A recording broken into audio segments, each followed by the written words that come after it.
কি লালন মানেই গাঁজা, কিন্তু এখানে আমি কোনোভাবে এটা অ্যাকসেপ্ট করতে পারি না। লালন মানেই জ্ঞান, লালন মানে ধ্যান, লালন মানে সাধনা, লালন মানে আত্মদর্শন।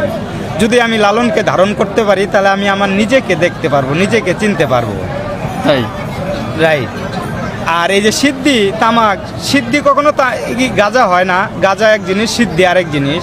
এখানে বলেছে আত্মসিদ্ধি লাভ করতে, আত্মদর্শন লাভ করতে এখানে সিদ্ধি লাভ হয়। তাই একজন মানুষ ধরেন কি জানেন, সে যে কোনো কর্মই করুক, সেই কর্মটা যেদিন সাকসেস হয় তার সেদিন সিদ্ধি লাভ হলো।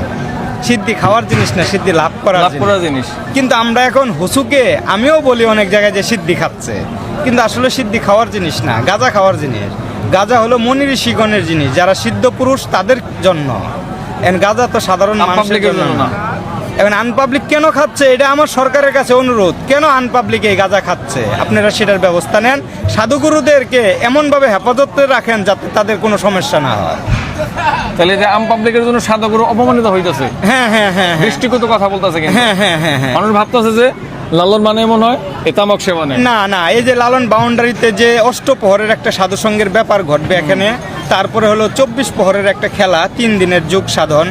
এখানে কোনো একটা লোক এসে যদি বলতে পারে এই বাউন্ডারিতে গাঁজা খাওয়া হয়, তাহলে আমি তখন তার সাথে কথা বলতে পারবো, কিন্তু এই বাউন্ডারিতে কোনো গাঁজা খাওয়া হয় না।